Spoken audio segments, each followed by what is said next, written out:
Hello बच्चों, आज हम अध्याय 4 आंकड़ों का प्रबंधन और प्रस्तुतिकरण के बारे में चर्चा करेंगे। बेटा, ये आंकड़े क्या होते हैं? आंकड़े होते हैं किसी भी चीज की जानकारी।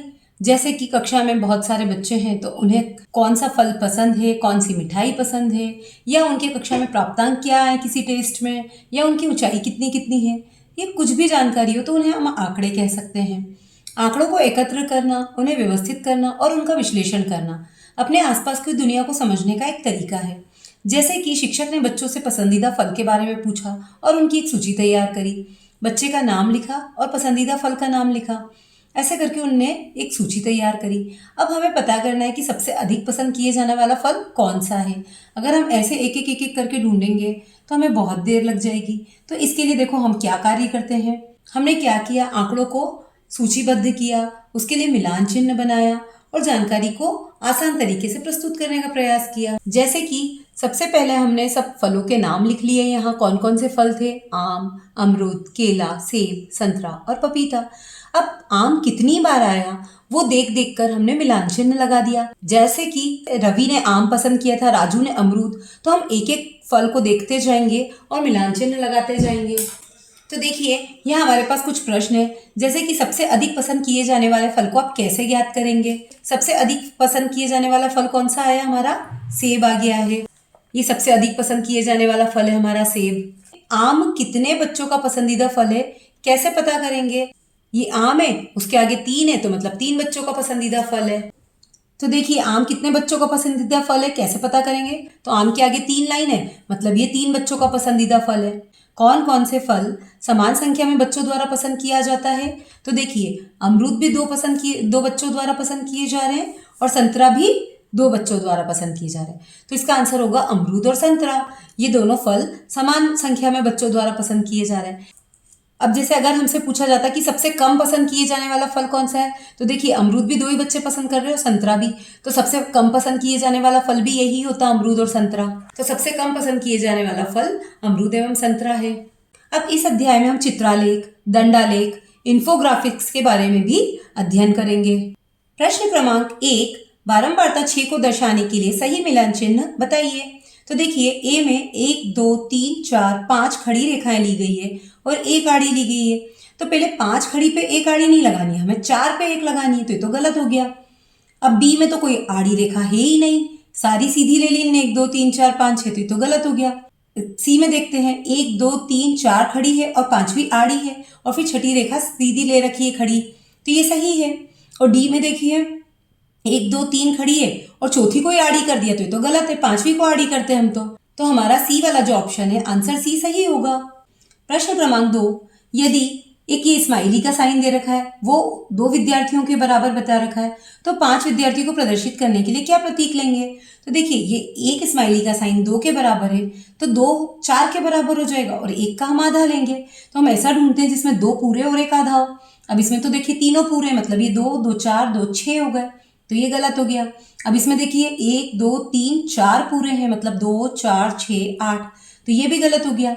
इसमें 2 पूरे हैं तो 2 और 2 4, तो ये भी गलत हो रहा है, हमें तो 5 बच्चे चाहिए, 5 विद्यार्थी चाहिए। तो देखिए, इसमें 2 2 और 2 4 और ये आधा ले लिया, इसका मतलब 1 बच्चा हो गया। तो 2 2 4 और 1 5, तो हमारा आंसर डी सही होगा। प्रश्न क्रमांक 3, यदि ये जो साइन दिया एक बच्चे का, ये 10 बच्चों के बराबर है, तो इससे क्या प्रदर्शित हो रहा है? तो देखिए, ये 10, ये 20, ये 30 और ये आधा लिया है, मतलब 5 बच्चे, तो 10 20 30 35, तो 35 वाला आंसर ढूंढेंगे हम। ये 35 वाला आंसर है, तो ये सही उत्तर है। एक शिक्षक ने विद्यार्थियों के शर्ट की साइज पूछकर उन्हें बोर्ड पर आरोही क्रम में लिखा। 28 28 28, मतलब 3 बच्चों की 28 साइज थी, फिर 30 30 30 30, 32 32, 34 और 36। इन आंकड़ों की सहायता से प्रश्न क्रमांक 4 5 एवं 6 के उत्तर दीजिए। तो देखिए, प्रश्न क्रमांक 4 क्या है? विद्यार्थियों की शर्ट की अधिकतम साइज क्या है? तो इसको आरोही क्रम में जमा रखा है, इसलिए हमें अधिकतम साइज लास्ट में मिल रही है। 36 हमारी अधिकतम साइज हो गई। प्रश्न क्रमांक 5, विद्यार्थियों के शर्ट की न्यूनतम साइज क्या है? तो देखिए, शुरुआत में जो होगी सबसे छोटी है, तो 28 हमारी न्यूनतम साइज हो गई। प्रश्न क्रमांक 6, 32 साइज के शर्ट पहनने वाले बच्चों की संख्या क्या है? तो हमने ये लाइन से जमा है, इसलिए हमें लाइन से मिल रहे 32 वाले, 1 2 3 4 5, तो ये 5 बच्चे हैं जो कि 32 साइज के शर्ट पहनेंगे। ये हमारे आंसर्स हो गए हैं। प्रश्न क्रमांक 7 से 12 तक रिक्त स्थान हैं, रिक्त स्थानों की पूर्ति कीजिए। एक शिक्षक अपनी कक्षा में उपस्थित बच्चों से उनके पसंदीदा फल का नाम पूछता है एवं इस जानकारी से एक मिलान चिन्ह बनाते हुए बारंबारता सारणी बनाता है। तो देखिए हमें ये सारणी दी गई है और यहाँ प्रश्न दिए गए हैं। फल डैश और डैश के विद्यार्थी अमरूद से कम पसंद करते हैं। अमरूद को कितने लोगों ने पसंद किया? 7 को। और इससे कम पसंद करने वाले कौन कौन से फल हैं? तो केला जिसको 6 लोगों ने पसंद किया और पपीता जिसको 4 नहीं पसंद किया। तो इसका आंसर होगा केला और पपीता। प्रश्न क्रमांक 8, आम पसंद करने वाले विद्यार्थियों की संख्या कितनी है? तो देखिए आम ये रहा, यहाँ पर हमें मिलान चिन्ह दे रखा है और बारंबारता भी दे रखी है बच्चों की संख्या, तो ये दे रखी है 12। तो 12 बच्चे हैं जो कि आम पसंद करते हैं। एक डैश वस्तुओं को चित्रों द्वारा प्रदर्शित करता है। तो देखिए जिसमें चित्र दिखाए जाते हैं उसे हम कहते हैं चित्रालेख। मिलान चिन्ह हमें दे रखा है, उसकी संख्या को हमको बताना है। तो देखिए 1 2 3 4 और ये आड़ी लाइन मिलाकर 5 6 7 8 9, तो ये हमारा आंसर होगा 9। प्रश्न क्रमांक 11, एक दंड आलेख में क्षैतिज या ऊर्ध्वाधर क्या खींचे जा सकते हैं? तो दंड खींचे जा सकते हैं। एक दंड आलेख में दोनों तरह के दंड हो सकते हैं। एक दंड आलेख में ऐसा ऊर्ध्वाधर दंड भी हो सकता है और ऐसा एक क्षैतिज दंड भी हो सकता है। प्रश्न क्रमांक 12, आंकड़ों को डैश चिन्हों का प्रयोग कर सारणी में व्यवस्थित किया जा सकता है। तो देखिए ये जो मिलान चिन्ह जिन्हें हम कहते हैं उन्हें ही हम टेली चिन्ह भी कहते हैं। तो यहाँ पर हम मिलान या टेली कुछ भी लिख सकते हैं। तो आंकड़ों को टेली चिन्ह या मिलान चिन्ह के रूप में व्यवस्थित किया जा सकता है। प्रश्न क्रमांक 13, एक चित्रालेख में यदि संकेत फूल 15 फूलों को निरूपित करता है तो संकेत 4 बार फूल है तो कितने फूलों को प्रदर्शित करेगा? तो देखिए एक फूल जो है वो 15 फूलों को प्रदर्शित कर रहा है, तो 4 बार में क्या करेंगे हम? 15 15 एकम 15, 15 दूनी 30, 15 दे 45, 15 चौक 60, तो 60 फूलों को प्रदर्शित करेगा। भारत के कुछ राष्ट्रीय राजमार्गों की लंबाई निकटतम किलोमीटरों में निम्न दंड आलेखों द्वारा निरूपित की गई है। दंड आलेख पढ़िए और प्रश्न क्रमांक 14 एवं 15 के उत्तर दीजिए। तो देखिए हमें एक ये दंड आलेख दिया गया है जिसमें लंबाई दे रखी किलोमीटर में और राष्ट्रीय राजमार्ग का नाम दे रखा है। तो यहाँ पर जो किलोमीटर में लंबाई से हमने संकेत मान लिया कि 1 सेंटीमीटर बराबर 200, 400, 600 ऐसे करके हमने आगे बढ़ा लिया है। और यहाँ पर राष्ट्रीय राजमार्ग है। तो अब इसके प्रश्नों को देखते हैं हम। उपरोक्त में से कौन सा राष्ट्रीय राजमार्ग सबसे अधिक लंबा है? तो देखिए कौन सा हमें सबसे ज्यादा लंबा दिखाई दे रहा है? ये वाला। इसका नाम क्या है? NH6। तो इसे हम NH6 लिख देंगे आंसर में। प्रश्न क्रमांक 15, किस राष्ट्रीय राजमार्ग की लंबाई राष्ट्रीय राजमार्ग 44 की लगभग दोगुनी है? तो पहले तो हम ढूंढेंगे कि 44 वाला 44 वाला कौन सा है। तो देखिए ये वाला हमें दिख रहा है। इसकी लंबाई कितनी आ रही है? तो देखिए 600 और 800 के बीच में आ रही है, मतलब 700 आ रही है। तो अब हमें इसका डबल या दुगुना ढूंढना है तो हमें 1400 वाले पे जाना पड़ेगा। 700 का डबल 1400 होता है। अब 1400 की लाइन में ढूंढे हम कौन सा है? तो ये वाला दिख रहा है और इसका नाम क्या है? NH31। तो आंसर होगा NH31। प्रश्न क्रमांक 16, जब दंड आलेखों जैसे आंकड़ों के चित्रीकरणों को अधिक विस्तृत कलात्मक और चित्रीकल्पना के साथ अधिक सुंदर बना दिया जाता है तब इस आकर्षक आलेख को क्या कहते हैं? तो देखिए जब इसे अधिक विस्तृत कलात्मक और सुंदर बना दिया जाता है तब इसे हम सूचना ग्राफिक्स या फिर इन्फोग्राफिक्स कहते हैं। प्रश्न क्रमांक 17, चित्रालेख तथा दंडालेख संख्यात्मक आंकड़ों का किस प्रकार का निरूपण है?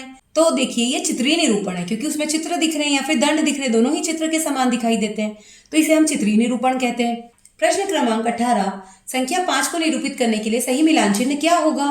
तो देखिए हमने संख्या 5 के लिए मिलान चिन्ह के लिए सीखा था कि 4 ऐसी खड़ी लाइनें लगानी और 5वीं आड़ी, तो ये इसका सही निरूपण होगा।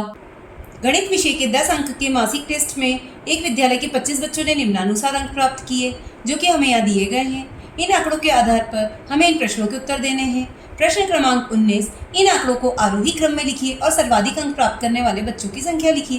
तो देखिए आरोही क्रम मतलब छोटे से बड़े की ओर, तो हम आरोही क्रम में लिखने के लिए सबसे पहले इसमें छोटा अंक कौन सा है? सबसे छोटा, तो देखिए सबसे छोटा अंक है 1, उस पर हमने गोला बना दिया और यहाँ लिख दिया। और कहीं 1 दिख रहा है क्या? नहीं दिख रहा है। अब हम 2 को ढूंढेंगे, तो देखिए 2 कहाँ है? ये रहा 2, तो यहाँ पर गोला बना देंगे और 2 लिख देंगे। और है क्या कहीं 2? नहीं है। ऐसे ही हम 3 को देखेंगे, तो देखिए 3 1 2 और 3 बार है, तो हम 3 बार 3 लिख देंगे। ऐसे करके हम आगे बढ़ते जाएंगे और इसको आरोही क्रम में जमाएंगे। अब प्रश्नों को देखेंगे।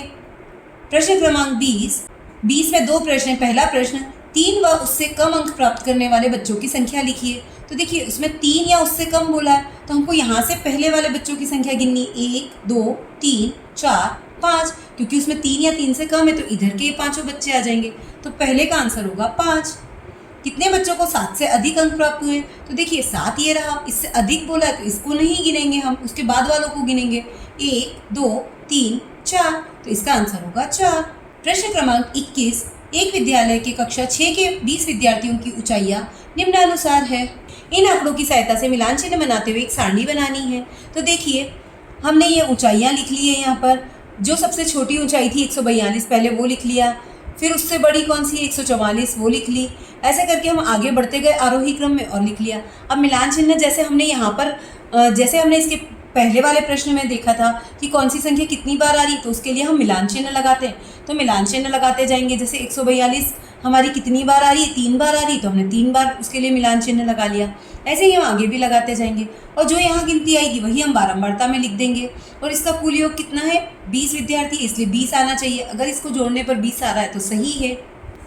तो ये हमारी मिलान चिन्ह और बारंबारता सारणी बन गई है। एक विद्यालय के बच्चों के पसंदीदा रंगों की सूचना निम्न चित्रालेख द्वारा दर्शाई गई है। इसमें रंग, बच्चे और संकेत दिया गया है कि एक जो स्माइली का साइन है वो 3 बच्चों के बराबर है। तो ये हमें एक सारणी दी गई है। अब हमसे प्रश्न पूछे गए लाल रंग पसंद करने वाले बच्चों की संख्या कितनी है। तो देखिए लाल यहाँ लिखा हुआ है, इसके आगे कितने चित्र बने हुए, 1 2 3 4 5, और एक चित्र का मतलब है 3 बच्चे, तो 5 चित्र मतलब 5 या 15 बच्चे, तो ये 15 बच्चे पहले का आंसर हो जाएगा। दूसरा प्रश्न, सबसे अधिक पसंद किए जाने वाला रंग कौन सा है। तो देखिए सबसे ज़्यादा चित्र किसके इसमें आ रहे हैं, इसमें गुलाबी में, तो सबसे ज़्यादा पसंद किए जाने वाला रंग है गुलाबी रंग। प्रश्न क्रमांक 3, बच्चे कौन सा रंग नीले रंग की तुलना में 3 गुना संख्या में पसंद करते हैं। तो देखिए नीला रंग कहाँ है, ये रंग, इसमें कितने चित्र है, 2, तो उसके 3 गुना मतलब 6 चित्र होने चाहिए। तो वो कहाँ आ रहे, हरे में आ रहे, तो इसका आंसर होगा हरा रंग। प्रश्न क्रमांक 23, सबसे कम पसंद किए जाने वाला रंग कौन सा है। तो देखिए सबसे कम चित्र किस में आ रहे हैं, नीले रंग में, तो सबसे कम पसंद किए जाने वाला रंग है नीला रंग। प्रश्न क्रमांक 2, कौन कौन से रंग समान संख्या में बच्चे पसंद करते हैं। तो देखिए ये दोनों चित्र बराबर संख्या में आ रहे हैं, तो ये रंग कौन सा है, लाल और पीला, तो इसका आंसर होगा लाल रंग और पीला रंग। प्रश्न क्रमांक 3, गुलाबी रंग पसंद करने वाले बच्चों की संख्या कितनी है। तो देखिए गुलाबी वाले की संख्या कितनी है, 1 2 3 4 5 6 7 चित्र हैं, और एक चित्र मतलब 3 बच्चे, तो 7 या 21, तो इसका आंसर होगा 21। प्रश्न क्रमांक 24, बच्चे अपने 5 मित्रों और पड़ोसियों से उनके परिवार के सदस्यों की संख्या पूछें और उन आंकड़ों की सहायता से मिलान चिन्ह बनाते हुए सारणी बनाएं। तो देखिए परिवार में जो 5 मित्रों से उन्होंने पूछा था कि आपके परिवार में कितने सदस्य हैं, तो उसमें किसी के परिवार में 2 सदस्य थे, किसी में 3 4 5 और 6, तो उनका मिलान चिन्ह जितने सदस्य है उतनी लाइनें खींच दी, तो उसके अकॉर्डिंग उसका मिलान चिन्ह बन गया। 5 थे तो 4 खड़ी रेखा करके 5वीं आड़ी रेखा कर दी, और 6 में 4 खड़ी 5वीं आड़ी और 1 फिर खड़ी कर दी। ऐसे करके हमने मिलान चिन्ह बना दिए। प्रश्न क्रमांक 25, एक फल विक्रेता द्वारा एक दिन में बेचे गए फलों की मात्रा किलोग्राम में निम्नानुसार है। तो देखिए संख्या दे रखी है, आम, सेब, पपीता, अंगूर और संतरा, इनके फलों के नाम दे रखे हैं और उनकी मात्रा किलोग्राम में दे रखी है, 4 2 10 4 6। तो देखिए इसके लिए हम एक संकेत पहले तो बना लेते हैं कि एक जो हमने फल का चित्र बनाया वो 2 फलों के बराबर है। अब आम कितने थे, यहाँ 4 थे, तो 4 के लिए हमें 2 चित्र बनाने पड़ेंगे, क्योंकि 2 और 2 4। ऐसे ही सेब 2 थे तो हमने एक ही चित्र बनाया। पपीता 10 थे तो हमें 5 चित्र बनाने पड़ेंगे, 1 2 3 4 5। अंगूर 4 थे तो 2 चित्र बनेंगे, और संतरा 6 थे तो 3 बार चित्र बनेंगे। ऐसे करके हम चित्र से इसको दर्शा सकते हैं। प्रश्न क्रमांक 26, निम्नलिखित सारणी एक परिवार की विभिन्न मदों में होने वाली व्यय को दर्शाता है। इन आंकड़ों की सहायता से अपनी पसंद का पैमाना लेकर एक दंडालेख बनाइए। पैमाना हम लेते हैं 1 सेंटीमीटर बराबर 500 रुपये, और हमने एक अक्ष पर ये सारे मदों को ले लिया और वाई अक्ष पर पैमाने को ले लिया है। हमने 1 सेंटीमीटर बराबर 500 रुपये माना, इसलिए 500, 1000, 1500, 2000, 2500, 3000, ऐसे करके हमने पैमाना लिया है। अब घर किराया जो है वो 2500 रुपये है, तो हम लोग को हमें 2500 तक इसे लेना पड़ेगा। ये हमने 2500 तक इसकी लाइन खींचकर दंडालेख बना दिया है। ऐसे ही किराना 3000 है तो इसे 3000 तक लेना पड़ेगा। सब्जी 1500 तो 1500 तक इसे ले लिया। बिजली 500 तो हमने 500 से इसे मिला दिया। ऐसे ही शिक्षा भी 500 है तो देखिए 500 वाली लाइन से इसे मिला दिया। और अन्य है 2000 तो इसे हम 2000 तक ले गए। ऐसे करके हमने एक्स अक्ष और वाई अक्ष पर पैमाना बनाकर दंडालेख बना दिया है। प्रश्न क्रमांक 27। एक शिक्षक ने वर्ष 2024 में दिवाली के अवसर पर 5 बड़े शहरों में बेचे गए मोटरसाइकिलों स्कूटरों की संख्या के आंकड़े संग्रहित किए। तो देखिए मत दे रखी है और मोटरसाइकिलों की संख्या दे रखी है, अलग अलग शहरों में कितने बेचे गए हैं। इसके लिए एक दंडालेख भी दिया गया है और यहाँ कुछ प्रश्न दिए गए हैं। इस आलेख में भोपाल के लिए खींचा गया दंड सही है, ऐसा हमें बताया गया। जो भोपाल के लिए दंड खींचा गया वो सही है। इसके आधार पर आलेख में उपयोग किए गए पैमाने को दर्शाइए। तो देखिए भोपाल के लिए संख्या दे रखी 2500, तो उसके अकॉर्डिंग हम पैमाना देखते हैं। तो 2500 है, मतलब पहली 500, फिर 1000, फिर 1500, फिर 2000, फिर 2500 होगी। तो ये देखिए भोपाल के लिए दंड हमारा बन गया है सही। तो उसके लिए हमने संख्याएं लिख दी है 500, 1000, 1500, 2000, 2500, 3000, 3500। सही संख्या अंकित हमने ऊर्ध्वाधर पैमाने पर। ऐसे हम कर सकते हैं। प्रश्न क्रमांक 3। उज्जैन शहर में बेचे गए मोटरसाइकिलों स्कूटरों के लिए दंडालेख को पूरा कीजिए। तो देखिए उज्जैन में कितने बेचे गए थे? 2000। तो इसके लिए हम दंडालेख बना देते हैं। तो उज्जैन में 2000 बेचे गए थे, मतलब ये हमने 2000 के लिए एक दंड बना दिया 2000 से मिलाते हुए। प्रश्न क्रमांक 4। क्या इंदौर के लिए खींचा गया दंड सही है? यदि नहीं तो सही दंड खींचिए। तो देखिए इंदौर के लिए हमें कितना दिया? 3000। और ये मिल किससे रहा? भोपाल के बराबर है, जबकि भोपाल के लिए तो हमें 2500 ही दिया गया था। तो ये गलत है। तो इसे हमें 2500 की जगह 3000 तक बनाना पड़ेगा। तो इस दंड को हम थोड़ा सा बढ़ाकर सही कर देते हैं। प्रश्न क्रमांक 28। किसी गांव में एक वर्ष में उगाई गई विभिन्न फसलों के लिए उपयोग में लाए गए भूखंडों का क्षेत्रफल निम्नानुसार है। यह हमें भूखंड का क्षेत्रफल और फसलों के नाम दिए गए हैं। 100 हेक्टेयर को एक संकेत मानते हुए हमें चित्रालेख बनाना है। तो देखिए हमने ऐसा एक चित्र ले लिया जिसे हमने 100 हेक्टेयर के बराबर मान लिया। गेहूं क्योंकि 400 हेक्टेयर है, इसलिए गेहूं के लिए 100 करके 100, 200, 300, 400, तो ऐसे 4 चित्र बनेंगे। ऐसे ही चना 200 है तो 2 बार चित्र बनेंगे। सोयाबीन 350 है तो 3 बार पूरे चित्र और एक आधा चित्र बनेगा। ऐसे ही मूंगफली 250 है तो 2 बार पूरे चित्र और एक आधा चित्र बनेगा। मटर 150 है तो एक पूरा और एक आधा चित्र बनेगा। ऐसे हम चित्रालेख बना सकते हैं। प्रश्न क्रमांक 29। एक पासे को 40 बार उछालिए। प्राप्त संख्या में से एक बारंबारता सारणी बनाइए। इस सारणी की सहायता से दंडालेख भी बनाइए। तो देखिए हम पासे को कभी भी उछालते हैं तो हमें 1 से लेकर 6 तक के अंकों में से कुछ प्राप्त होता है। हम ऐसे पासे को उछाल के देख सकते हैं। हमें क्या प्राप्त हुआ? 3। तो हम 3 के आगे एक लाइन बनाएंगे। ऐसे ही फिर से उछाला, आया 6 तो 6 के आगे एक लाइन बनाएंगे। फिर 6 तो फिर 6 के आगे एक लाइन बनाएंगे। फिर 1 तो 1 के आगे से लाइन बनाएंगे। ऐसे करके हम मिलान चिन्ह को 40 बार तक ले लेंगे। तो ये जो हमारे मिलान चिन्ह आ जाएंगे उसी के अकॉर्डिंग हम बारंबारता बना लेंगे। जैसे ये 4 मिलान चिन्ह है तो इसकी बारंबारता 4 होगी। इसमें 5 और 3 8 है, मतलब इसकी 8 होगी। ऐसे करके हमने पूरी सारणी बना ली है। और इसी सारणी के हिसाब से हम एक दंडालेख बनाएंगे। इसमें हमने एक अक्ष पे ले लिए संख्याएं हमारी है 1 2 3 4 5 6 और बारंबारता हमने ले ली है 2 4 6 8 10 और 12। ये हमने पैमाना मान लिया है। तो ये हमारा पैमाना y अक्ष पे ले लिया और संख्याओं को हमने x अक्ष पे ले लिया है। अब हमारी एक जो संख्या है वो कितनी बार आई थी? 4 बार। तो हमने इसे 4 से मिला दिया है। 2 8 बार आया था तो इसे 8 से मिलाकर दंडालेख बना दिया। ऐसे ही 3 10 पे आया था तो 10 से मिला दिया है। इसी प्रकार से हमने दंडालेख बना दिया है। प्रश्न क्रमांक 30। किसी प्राथमिक विद्यालय की प्रत्येक कक्षा में विद्यार्थियों की संख्या चित्रालेख द्वारा दर्शाई गई है। देखिए कक्षा 1 से लेकर 5 तक के विद्यार्थियों की संख्या को चित्र से दर्शाया गया है और एक चित्र का मतलब है 6 विद्यार्थी। अब हमसे कुछ प्रश्न पूछे गए। किस कक्षा में विद्यार्थियों की संख्या न्यूनतम है? तो देखिए सबसे कम चित्र कहाँ दिखाई दे रहे हैं? कक्षा 5 में। प्रश्न क्रमांक 2। कक्षा 3 में विद्यार्थियों की संख्या कितनी है? तो देखिए कक्षा 3 में कितने चित्र है? 1 2 3 और एक आधा चित्र। एक चित्र मतलब 6 विद्यार्थी, तो 6 6 दूनी 12, 6 3 18 और आधा है मतलब 3 है, तो 21 हो गए 18 और 3। प्रश्न क्रमांक 3।